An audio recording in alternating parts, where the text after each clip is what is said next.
Wouldst thou like to live deliciously? Yes. Si aún no viste el video anterior, te invito a hacerlo. Podés encontrarlo por acá arriba o al final de este video. No es condición necesaria, pero ahí te digo cuánto me gustó esta película y algún que otro dato. Sin embargo, es en este video que me voy a meter de lleno en cuestiones que me llamaron más la atención. Como siempre, acá abajo en la descripción le dejo los minutos por si quieren ir a alguna sección en especial del video. Comencemos. Como algunos ya saben, la película me encantó. No voy a volver a nombrar todos los datos técnicos que ya están en el primer video. Acá me voy a centrar más en un aspecto más bien histórico o literario sobre esta película. Me refiero a que no haré un análisis técnico cinematográfico, por así decirlo, sobre planos, secuencias, etc. O al menos no lo tocaré en profundidad, ya que de momento me excede. Para esto, les recomiendo otros canales que han revisado más a fondo esta cuestión y que particularmente me resultaron bastante interesantes. Ahora, pasemos a lo nuestro. Para meternos en la mentalidad de estas personas, tendremos que analizar ciertas actitudes y elementos que se nos presentan de manera cuidadosa y bien tratada en esta película y que quiero asociar o sustentar, mejor dicho, en otras obras. Hablemos, primero, del bosque y lo desconocido. La figura del bosque, como bien ya he dicho, es muy importante en la película. Durante gran parte de la misma, no vemos más que bosque y oscuridad. Para analizar esto, vamos a posicionarnos en los cuentos de hadas, los famosos fairy tales. Gran cantidad de estos cuentos nos advierten de los peligros que suponen ciertas actitudes, elementos o simplemente lugares físicos. Dentro de esto último, podemos hablar del bosque como lugar a evitar, y para esto podemos nombrar la historia de Hansel y Gretel, Pulgarcito o Caperucita Roja. Todos comparten en algún punto el bosque como lugar peligroso. De hecho, Pulgarcito fue particularmente famoso en Inglaterra. En él podemos abordar dos cuestiones que vemos reflejadas en The Witch. Primero, la cuestión del abandono de niños. En una parte, se cuestionan si deberían dar o entregar a Thomasin, práctica común entre las familias que, en esa época, resolvían esto para solucionar el segundo problema abordado en el cuento y la película, la pobreza. Un hijo, en esos años, podía hacer la diferencia entre la pobreza o la indigencia. No era tan inusual que las familias simplemente abandonaran a los bebés o los expusieran a condiciones desfavorables, cosa de que enfermasen y muriesen. Pero vayamos a una cuestión más central para nosotros. Vamos a enfocarnos en Caperucita Roja. Todos conocen esta historia, la niña que se adentra en el bosque, se encuentra con el lobo y termina, dependiendo la versión, bien o mal, aunque en más de la mitad de las versiones más mal que bien. Robert Darnton, en su obra La Gran Matanza de Gatos y otros episodios en la historia de la cultura francesa, si bien se enfoca en la Francia del siglo XVIII, en su primer capítulo titulado Los campesinos cuentan cuentos, el significado de Mamá Oca, nos da un pantallazo de lo que significan los cuentos de hadas para las personas normales, por así decirlo, para los campesinos de la época, tocando incluso a la sociedad inglesa. La mayoría no estaban dedicados a los niños, pero tendían a ser admonitorios. Eran como señales de advertencia en la búsqueda de la fortuna, peligro, camino en reparación, despacio, alto. Muestra que si bien puede ser laudable compartir el pan con los mendigos, no se puede confiar en el primero que se encuentra en el camino. Algunos extraños pueden convertirse en príncipes y en hadas buenas, pero otros pueden ser lobos y brujas y no hay forma segura de distinguirlos. En una de las versiones más tempranas del cuento de Caperucita Roja, tengamos en cuenta que Darnton cuenta 33 versiones, Caperucita ni siquiera llevaba la caperuza roja e incluso eran versiones mucho más crueles con episodios donde Caperucita bebía la sangre y comía la carne de su abuela, previamente descuartizada por el lobo, sin percatarse de esto hasta que le es avisado. Luego vinieron versiones recopiladas de tradiciones orales y demás cuestiones, como la de Charles Perrault o los hermanos Grimm, con la particular conclusión o final feliz que se vuelve popular a partir del siglo XVIII. Sin embargo, creo que Eggers pudo querer hacer una alusión a esto en el momento que Caleb se encuentra propiamente con la bruja. Si analizamos la situación, es bastante análoga, en la medida posible que permite la película, a lo acontecido por Caperucita Roja, solo que un poco invertido. Caleb podría representar la Caperucita Roja original, sin caperuza, pero que se adentra en el bosque desobedeciendo a su madre y padre. Esto es una de las enseñanzas clave del famoso cuento. El bosque es un lugar a evitar, donde pasan cosas malas y no tiene la particular seguridad de la ciudad. La bruja se le presenta como una Caperucita Roja, pero claramente es el lobo. En esta versión, Caleb, Caperucita original por así decirlo, logra escaparse de las garras del lobo, aunque, como sabemos, con graves secuelas. De hecho, Eggers ha dicho lo siguiente con respecto a esto. Una bruja isabelina sobre la que leí estaba en juicio por darle a los niños manzanas envenenadas antes de cualquier registro de cuentos sobre Blancanieves de las que tengo conocimiento. Y hay otra bruja isabelina que era famosa por correr con una pequeña capa roja con capucha, por lo que este cuento de hadas es parte de la realidad de la vida de ese entonces. Y este encuentro con Caleb nos da el pie para hablar de otro de los aspectos clave de la película, lo sexual. Las brujas son lujuriosas e incestuosas, se alían con cadáveres y demonios, no tienen control sobre sus impulsos. Esto es lo que nos dice Tuan Yifou, académico chino-estadounidense, en su libro Landscape of Fear, particularmente en el capítulo dedicado a las brujas titulado Fear of Human Nature, Witches. Durante varios momentos de la película vemos escenas de tensiones sexuales bastante importantes, algunas más sutiles que otras, como la relación del padre, William, con su hija, Thomasine. Pero la que más presente podemos encontrar es la de Caleb con su hermana. Tengamos en cuenta que Caleb es un chico entrando en la pubertad. Además, podemos volver al libro de Darnton para explicarnos quizás uno de los porqué de estas reacciones tan prominentes en el personaje masculino. Toda la familia se amontonaba en una o dos camas y se rodeaba de ganado para mantenerse caliente. Por esto, los hijos se volvían observadores participativos de las actividades sexuales paternas. Nadie los consideraba criaturas inocentes, ni la infancia se consideraba una etapa distinta de la vida, claramente distinguible por la adolescencia, la juventud y la edad adulta por el estilo especial de vestir y la conducta. Los hijos trabajaban junto a sus padres casi tan pronto como podían caminar. Bien, acá tenemos dos cuestiones tratadas en la película. Por un lado, explicaría la curiosidad, por así decirlo, de Caleb al mirar constantemente a su hermana de manera lujuriosa. Si bien en la película no se los ve dormir a todos juntos, sí duermen juntos los hermanos y quién sabe si en la colonia o en Inglaterra mismo habrán dormido así. Por otro lado, Caleb es tratado como un hombre más, salvo por su madre, que ya empieza a marcar la diferencia con respecto a sus otros hijos, teniendo en cuenta que a esta altura ya había desaparecido el bebé. Pero su padre, William, lo lleva tranquilamente con él a cazar en el bosque, aunque tratándolo con cierto cuidado. También notemos cómo la preferencia por el hijo varón es notoria. La única acusada de brujería es Thomasine y en un momento los niños gemelos, aunque esto también tiene explicación. Sin embargo, tal acusación jamás cabría para Caleb. Vamos a enmarcarnos hacia el final de esta primera sección en el puritanismo, paso tan importante que conforma la mentalidad de estas personas. Se sabe que Eggers tuvo toda la intención de grabar la película en las plantaciones de Plymouth.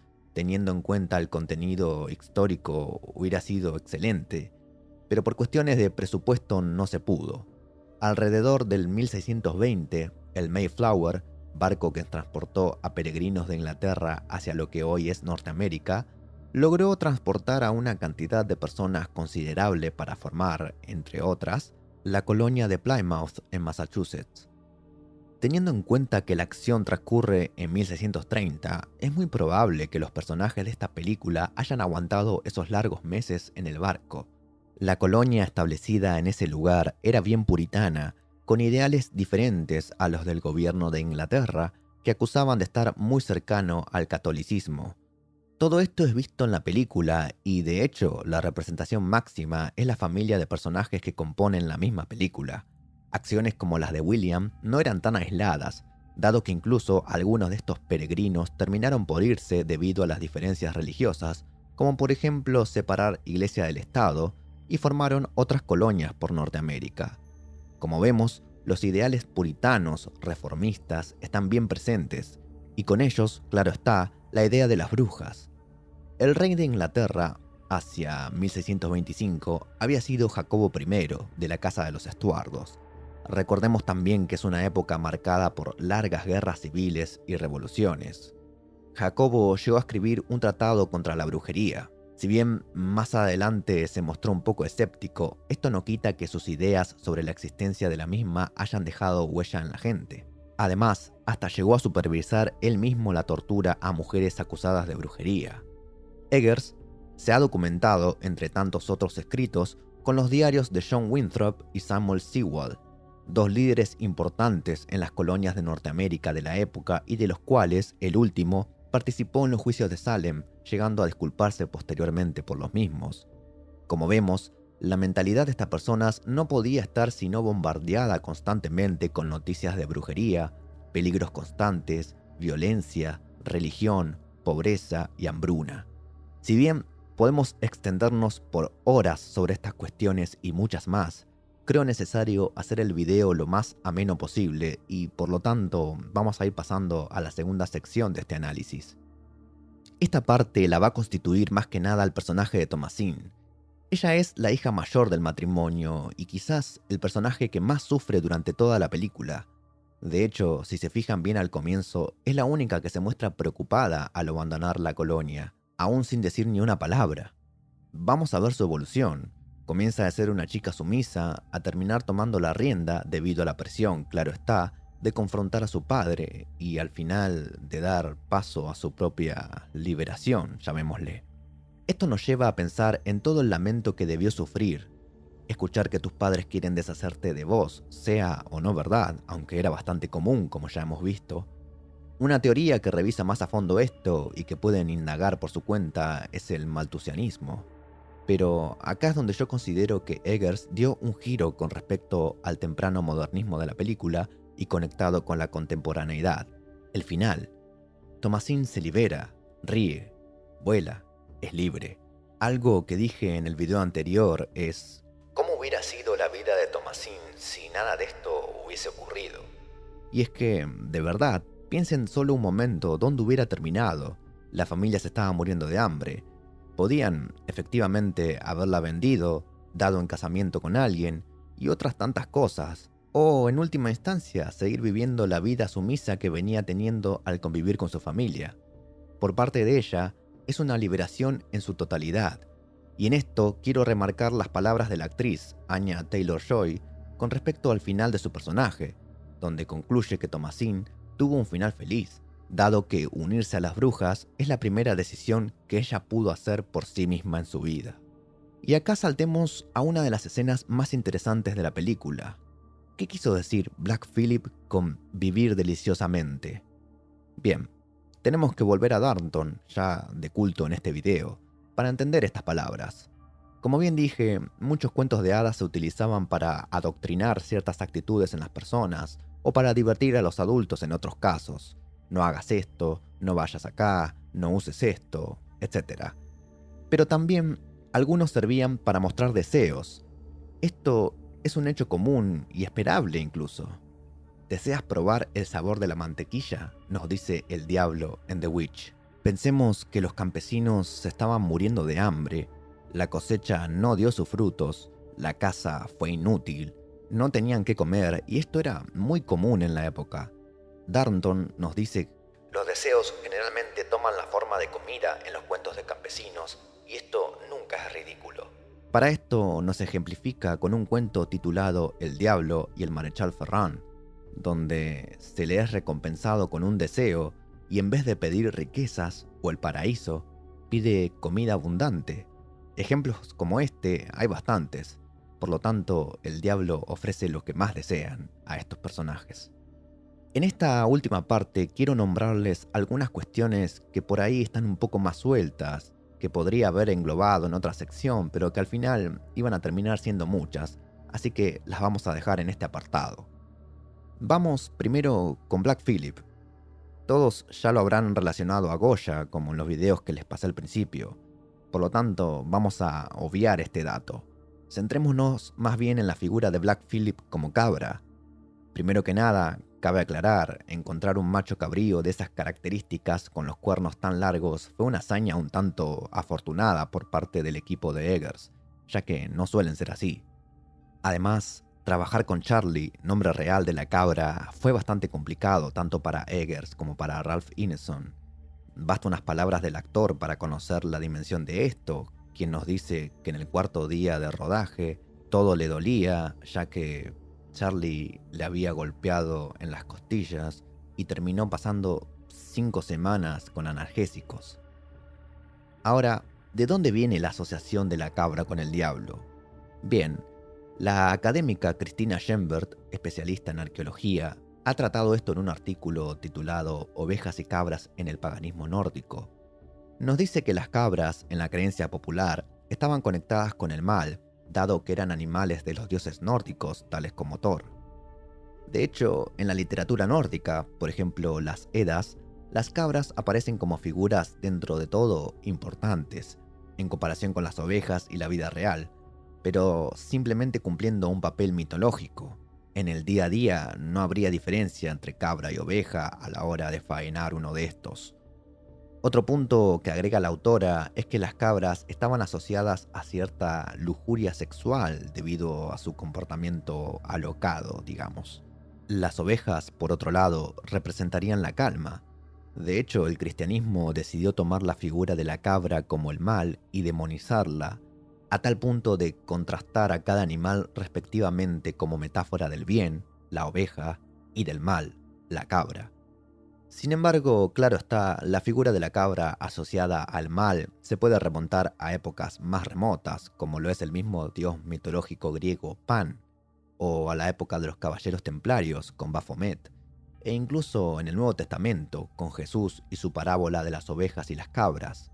Por lo tanto, sí, más allá de que una cabra representaba cierto mal, por así decirlo, en The Witch no solo tenemos una cabra, sino que es de color negro, más que suficiente para representarla al lado del mismísimo Lucifer. Sin embargo, en este punto es interesante hacerle una crítica un tanto técnica rebuscada a esta película desde el punto de vista histórico, y es que varios historiadores han notificado que no existe ningún registro de cabras en Norteamérica en tales años. Ahora hablemos brevemente sobre la figura de Black Phillip como el diablo hacia el final de la película, cuando se presenta con figura humana.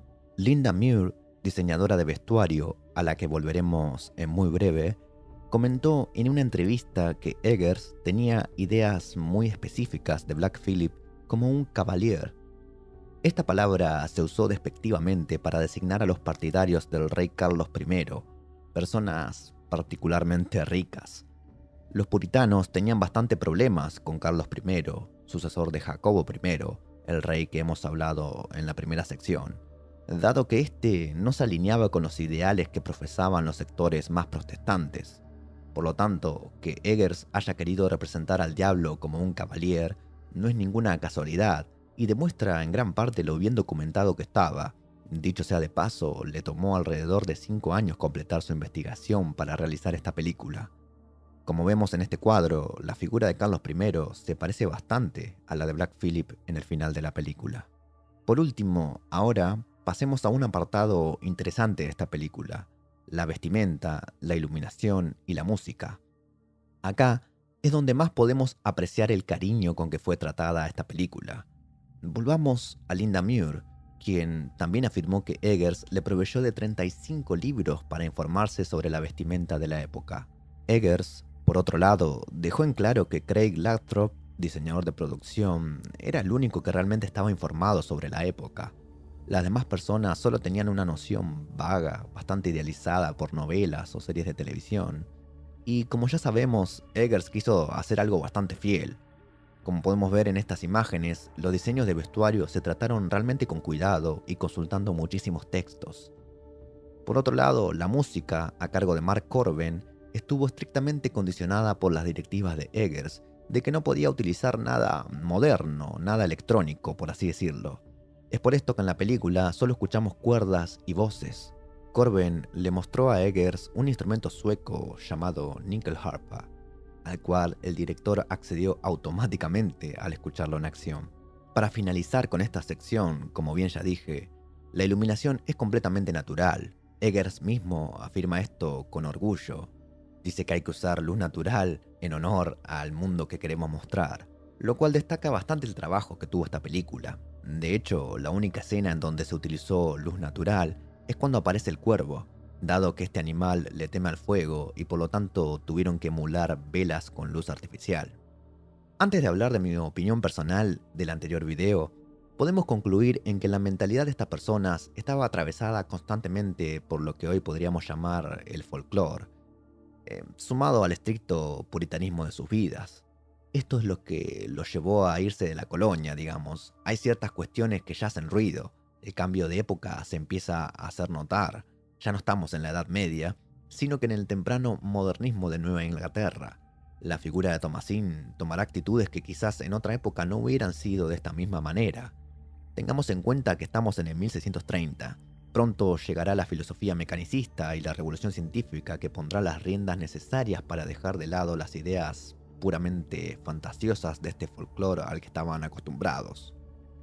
Sabiendo todo esto, más mi opinión del video anterior, donde te dije que no le ponía 5 estrellas a la película, sino más bien 4,5, esto es simplemente una elección personal, un gusto o un deseo, ya que si bien, como dejamos en claro, Eggers quería retratar a fondo la época, y para hacerlo afirmaba que las brujas debían ser reales, que todo debía ser real, a mí me hubiera gustado más bien otro giro en esa cuestión. Hubiera dejado ver, aunque quizás no tan explícitamente, que en realidad no había brujas. Reconozco que es una mirada más contemporánea y que se ha tratado en otras películas, como la genial Hexan. Si tuviera que hablar de esta hermosa película, posiblemente mi preferida del cine mudo. Sin embargo, como dije, esto es más bien algo personal y que de hecho el director consideró y todo, pero que decidió inclinarse por una versión de la realidad, de la mentalidad de esa época, digamos. De todas maneras, no le quita para nada la genialidad a esta obra. Si te gustaría que haga más videos de este estilo, no dudes en hacérmelo saber en los comentarios. Si bien no es una película totalmente reciente, hay muchas más tanto de este año como también desde el principio del cine de las cuales se puede hablar. Espero que lo hayas disfrutado, y si viste la película no te olvides de hacerme saber qué te pareció en los comentarios. Hasta la próxima.